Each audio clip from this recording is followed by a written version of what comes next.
उत्तराखंड में लंबे इंतजार के बाद विभागीय दायित्व बांट दिए गए और सीएम पुष्कर सिंह धामी ने 20 विभागों के अध्यक्ष और उपाध्यक्ष की घोषणा की। सरकार का मानना है कि इससे जन कल्याणकारी योजनाओं के क्रियान्वयन में तेजी आएगी और उनके प्रभावी अनुश्रवण में भी मदद मिलेगी। ये खास रिपोर्ट देखिए। 3 साल के लंबे इंतजार के बाद उत्तराखंड सरकार ने विभागीय दायित्व धारकों की पहली सूची जारी कर दी है, जिसमें 20 विभागों के अध्यक्ष और उपाध्यक्ष की घोषणा की गई है। सरकार ने दायित्व के बंटवारे में इस बात का भी ध्यान रखा है कि जो व्यक्ति जिस क्षेत्र में काम कर रहा है उसको उसी के अनुरूप जिम्मेदारी दी गई है।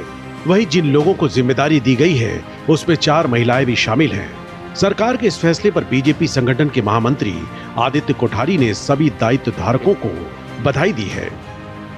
समाज के क्षेत्र में, राजनीतिक क्षेत्र में कई दशकों से काम करने वाले लोग, ऐसे अनुभवी लोग, ऐसे क्षमतावान लोगों को सरकार में जिम्मेदारी दी है और मैं पूरी उम्मीद करता हूं कि जिन लोगों को सरकार में दायित्व सौंपा है उनके अनुभवों का, उनकी क्षमताओं का उत्तराखंड के विकास में निश्चित रूप से महत्वपूर्ण भागीदारी रहेगी और उनकी जो इतने लंबे वर्षों की सेवाएं हैं उनके आधार पर वो उत्तराखंड के लिए कुछ महत्वपूर्ण काम करेंगे।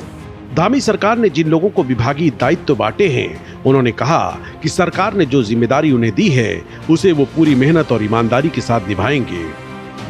इस फोर्स को जो रिटायर होकर के वापस आ गई है मेन स्ट्रीम हमारे समाज के अंदर, उसको पहले तो मोटिवेट करने का मतलब है कि उनकी जो छोटी छोटी जो समस्याएं होती हैं उनको कैसे एड्रेस करा जाए। कुछ स्टेट लेवल पे होती हैं, कुछ सेंटर लेवल पे होती हैं। उनको एड्रेस करने के बाद जब ये मोटिवेट हो जाती है टीम, तो उसको फिर कैसे मेन स्ट्रीम तरक्की में उत्तराखंड के परिप्रेक्ष्य में इस्तेमाल करा जाए। और उसी में कहीं हम जो आर्मी से अपना एक्सपीरियंस लेके आ रखे हैं। वहीं दायित्व सूची जारी होने पर विपक्ष ने सरकार को घेरा। कांग्रेस ने विभागीय दायित्व बांटने में हुई देरी का हवाला देते हुए कहा कि जब तक दिल्ली से हरी झंडी नहीं मिली तब तक दायित्वों के बंटवारे भी नहीं हुए।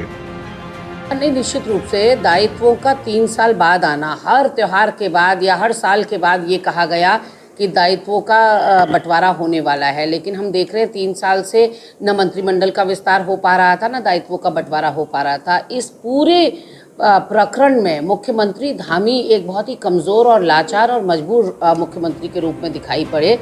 सरकार की इस घोषणा के बाद प्रदेश में राजनीतिक हलचल तेज हो गई है। पार्टी के कार्यकर्ता और समर्थक नई नियुक्तियों से उत्साहित नजर आ रहे हैं। राजनीतिक विश्लेषकों का मानना है कि आगामी चुनाव को देखते हुए ये दायित्व बंटवारा सरकार की रणनीति का हिस्सा हो सकता है, जिससे अलग अलग क्षेत्रों में पार्टी की पकड़ मजबूत हो सके। भारत एक्सप्रेस के लिए देहरादून से संवाददाता अभिषेक कुमार की रिपोर्ट।